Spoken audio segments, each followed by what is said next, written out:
In the previous video, I have discussed the reversible adiabatic process, which is the isentropic process. So, today, di-discuss ko naman po yung the reversible adiabatic. So, when we say irreversible adiabatic process, of course, from the term itself, irreversible, di na po pwedeng mabalik or ma-reverse. It cannot be reversed without leaving something or leaving changes to the system. Kung hindi man sa system, sa surrounding nung system. So, this is because of uh, reasons like friction, heat loss, or turbulence, right? So, ito yung mga kino-considered natin in the real world. Yung mga real world scenario na tinatawag. So, sa Rankine cycle, pupwede siyang mangyari throughout the system. Pupwede siyang mangyari sa turbine, sa pump, sa pipes, and sa condenser, right? So, ang nangyayari during irreversible process, yung change in entropy natin is greater than zero. So, kung babalikan natin si isentropic process, yung delta S natin is zero kasi yung entropy at 0.1 natin is equal to the entropy of 0.2. So, since nga ang delta S natin is zero, mababa yung energy loss, right? So, pagdating kay irreversible adiabatic baliktad, since we have a value no, of the change of entropy, yung delta S natin is greater than zero, nagre-resulta ito sa mataas na energy loss. Kapag nagkaroon ng mataas na entropy, of course, yung thermal efficiency natin is magdi-decline. So, mababa ang thermal efficiency natin sa reversible adiabatic in comparison to reversible process. So, of course, magre-result ito sa mababa ding overall system efficiency. Okay? So, tandaan natin na sa irreversible process, meron tayong, tatandaan natin, no, na meron tayong tinatawag na ideal and actual process. Si ideal process, parehas ito dun sa isentropic process, right? The reversible adiabatic. Okay? So, ang nangyayari sa um, ideal process. Ano ba nangyayari sa ideal process? So, sabi ko nga, titingnan lang natin or babalikan lang natin yung reversible process kung saan meron tayong constant entropy. Okay? So, kung titingnan natin yung PV and TS diagram, so, ang process natin is from 1 to 2. Ang nangyari ay nagkaroon tayo ng energy loss, right? So, it can be loss nga sa enthalpy, merong loss sa, of course, entropy, or bumaba yung mga another forms of energy, no? Not totally bumaba yung meron tayong bumabang heat addition or nagkaroon tayo ng heat rejection. Nagkaroon tayo ng heat rejection. Not totally, no? Kasi ang heat natin dito is, sabi ko nga, zero kasi we have adiabatic process pa din to. Right? So, from superheated steam, naging wet steam siya, no? So, yun yung una nating mapapansin sa PV diagram natin. And then, we have, meron ang makikita natin dito, of course, yung pressure 1 natin, mas mataas sa pressure 2. And then, we have here the curve, no? Medyo nag-curve siya dito, compare sa 1 to 2, na meron tayong 1.1, meron tayong 0.2, and meron tayong 0.2 prime. From 0.1 to 2, sa PV diagram natin, this is the ideal process. No? So, kung titingnan nyo yung the reversible adiabatic, no, or the isentropic process, ganito yung kurbada ng isentropic process, ng PV diagram ng isentropic process. No, in comparison kay actual process, ito yung irreversible. No? Yung 1 to 2 natin is the reversible process, and yung 1 to 2 prime natin is the irreversible one or the actual process. Okay? So, let's have a look here in the TS diagram. No? In comparison, you have the pressure line 1 and the pressure line 2. Again, yung pressure line 1 lies on the superheated region, and the the point 2 natin, no? Yung pressure line 2 or the point 2. Yung point 2 natin na situated dito sa pressure line 2 natin is located in this wet steam region. So, we have also the 2 prime. Ang 2 prime natin, point 2 prime natin is located in the superheated region, right? So, yung 1 to 2 natin is considered as the ideal process. So, meron tayo diyang ideal, no?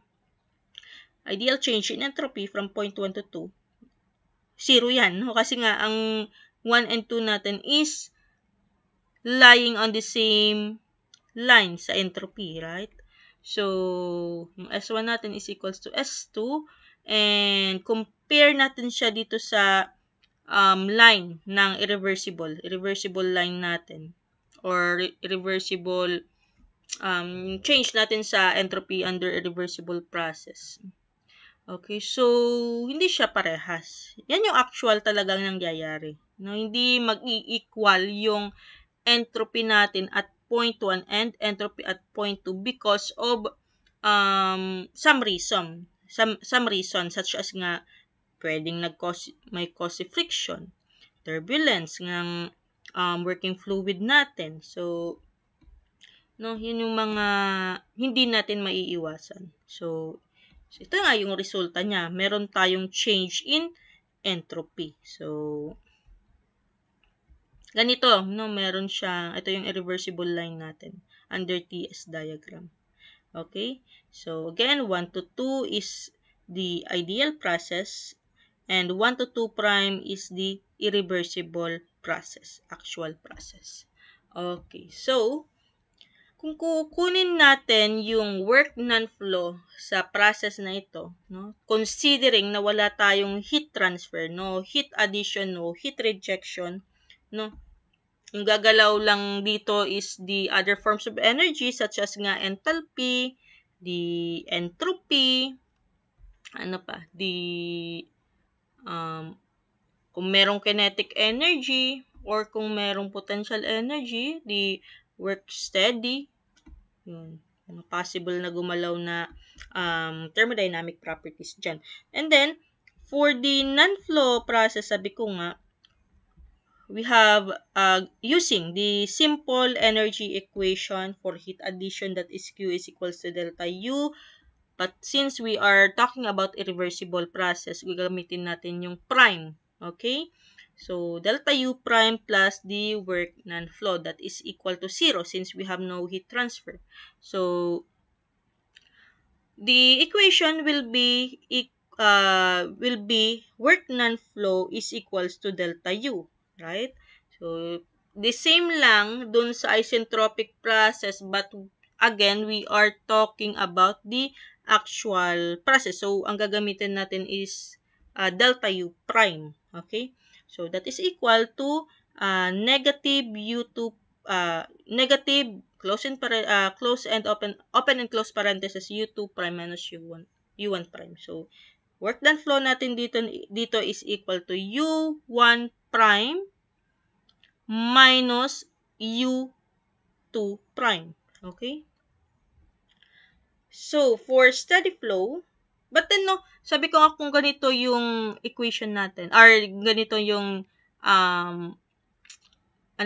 yung PV and TS diagram natin, makikita nyo na yung U1 natin dito, yung U1 natin dito is equals to U1 prime. 'Di ba? Kasi wala naman tayong ibang value of entropy 1 dito or Tama. Hindi given yung actual value of entropy at this pressure line. Tama ba? So, therefore, i-assume natin na yung U1 natin dito is equal sa U1 prime. Okay? So, ganyan yung equation natin, magiging U1 prime minus U2 prime. Right? So, for steady flow naman, if you're going to look for the work steady flow, you use the, again, energy equation, SFEE, considering, if we are considering the potential and kinetic energy, so we have this equation, right? P1, K1, H1 plus Q.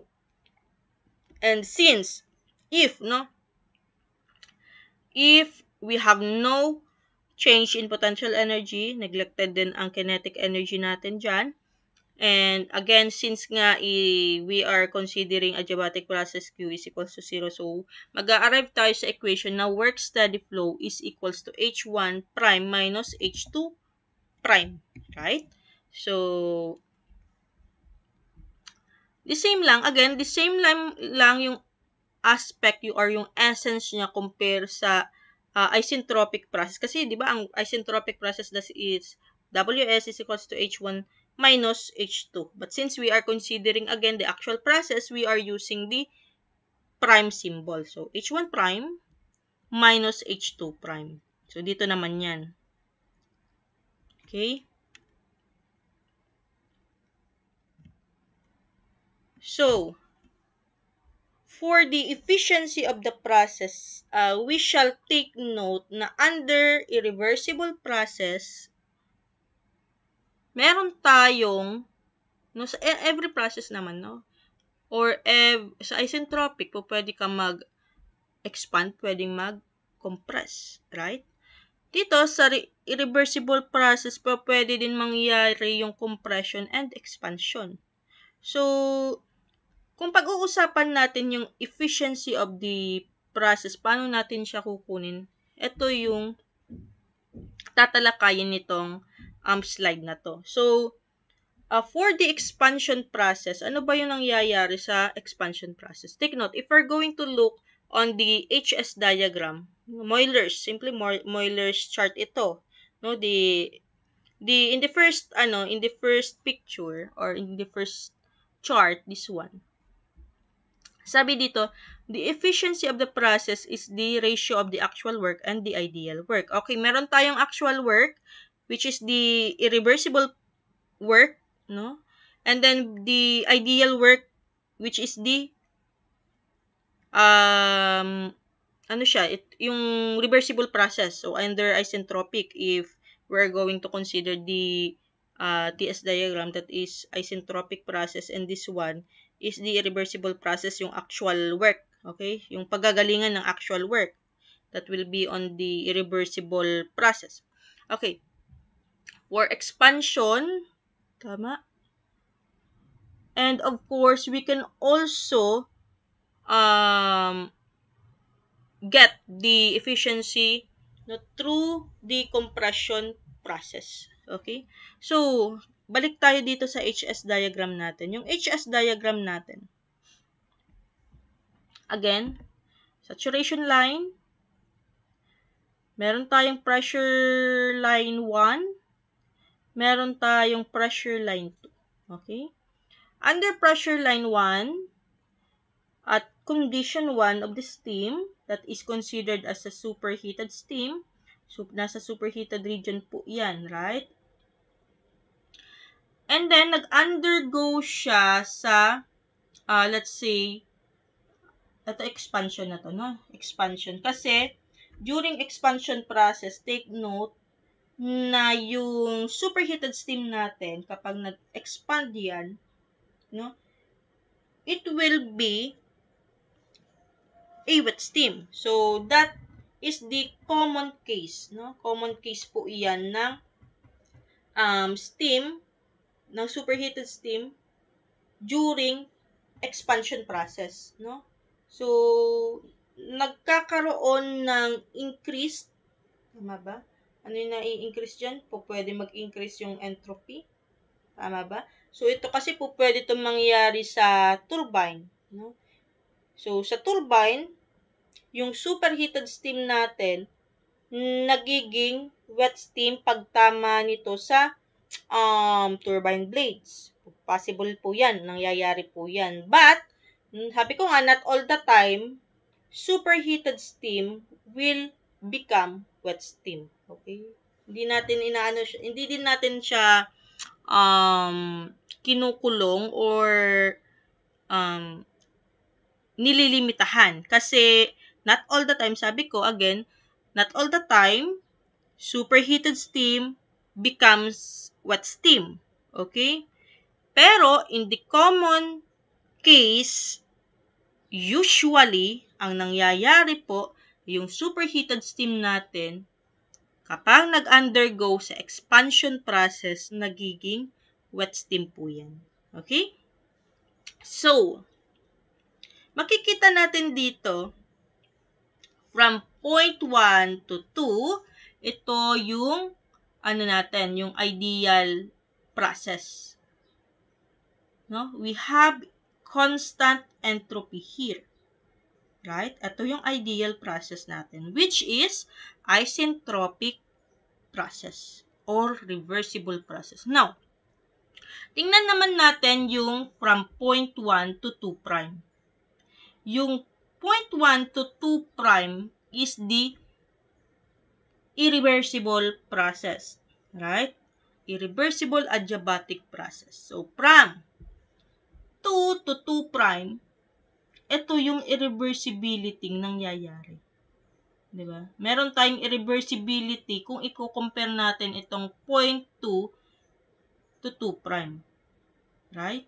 Or, pwede din natin sabihin na yung 1 to 2 prime natin is the irreversible one. Yun yung irreversibility. Kasi we have change. Tama ba? Yung 1 to 2 prime, that is the irreversibility. Huwag na natin pagkumparahin itong 2 and 2 prime. Kasi ang irreversibility natin dito automatically will be the 1 to 2 prime. Kasi nagkaroon tayo ng change of entropy. So, pag may value ka of entropy, basta mag-greater than yan ng 0, irreversible condition yan. Irreversibility yan. I mean, makikita natin dyan yung irreversibility. Okay, and then itong reheat naman na ito. Ano tong reheat na to? So, under reheat, ito. So, makikita natin dito, ito yung kino-compare niya tong 1 to 2 and 1 to 2 prime. So, kasi si reheat, paano ba nangyayari si reheat? Si reheat,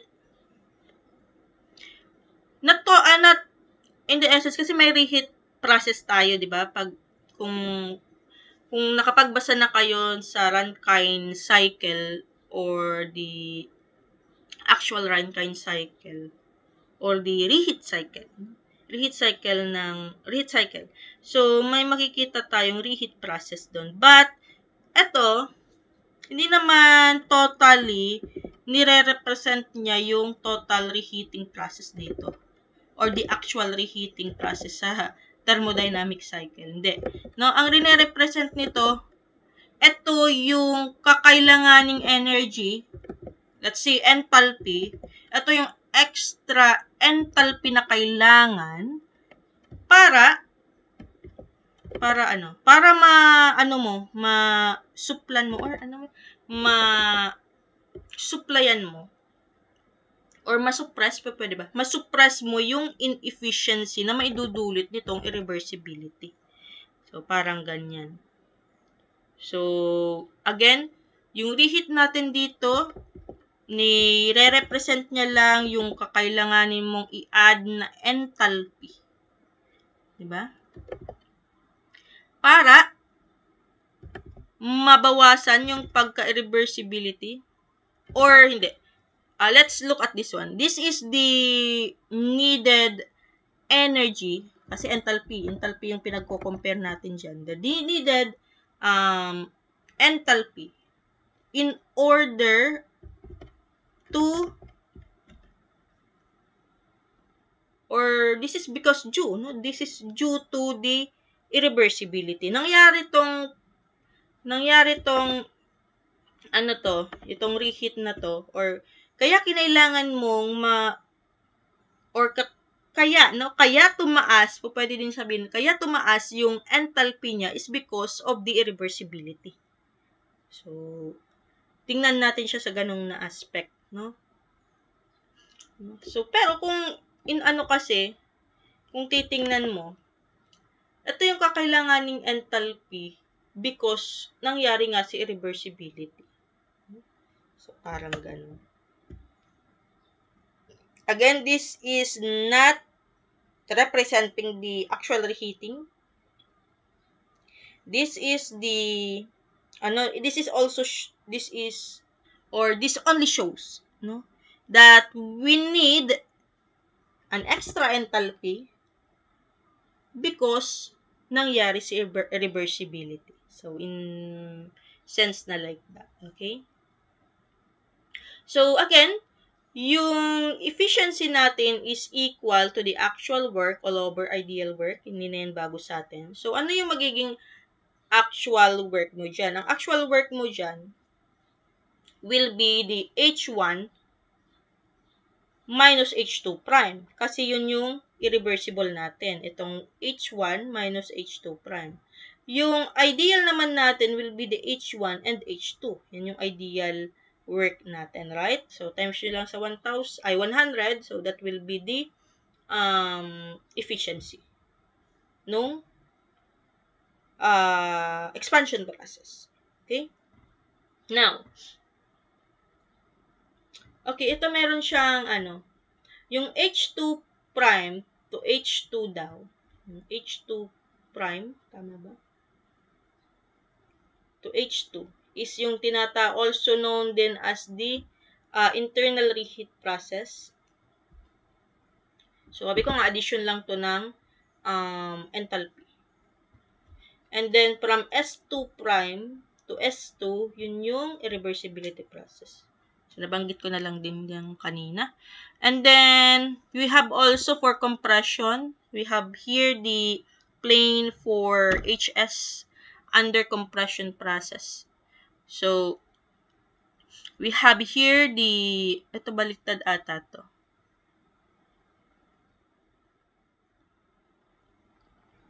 This is P1. If I'm not mistaken, dapat P1 to. Dito yung P2. Okay, so, ano nangyari during compression? So, kasi ang nangyayari sa wet steam natin, tama ba? Ang wet steam natin, kapag kinompress natin, of course, nagiging superheated, right?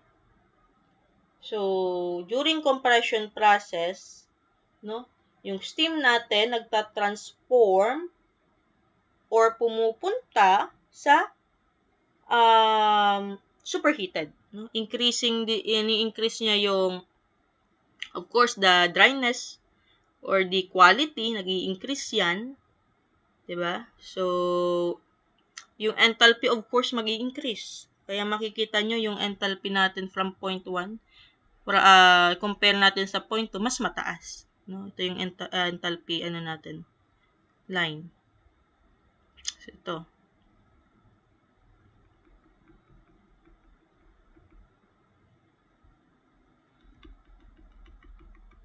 So, kapag nag-increase yung enthalpy, of course, mag-increase yung energy. Then, result niyan, from wet steam to superheated steam. Okay? So, then, meron tayong 2' dito. Ang 2' dapat dito. Okay, kindly, this one. So, from 1 to 2, we have the isentropic process, that is the ideal work, or the ideal process rather. Ang point 1 to 2', this is our actual work, okay, or the reversible process. We have the reheat here, no? Yung reheat, inaano lang po niyan yung change in enthalpy ng 2 to 2', okay, or 2' to 2. Yan yung, di ba, the internal reheat process. Ang in comparison naman ng S2' and tama ba? S2' and S2, yung entropy natin dito, S2 and S2', this is the irreversibility. Irreversibility ng process. Okay? So, under compression, ideal work all over actual work, that is equal to H1 minus H2. H1 minus H2. Yung actual work naman natin is H1 minus H2'. Okay? So, hindi po yan magkaparehas. Ha? Yung during the compression, iba po yan. Iba ang efficiency ng compression versus sa efficiency ng expansion. Okay? So, 10 times 100 na lang din po yan. Tandaan po itong dalawang formula natin for compression, efficiency for compression and the efficiency for expansion. Okay.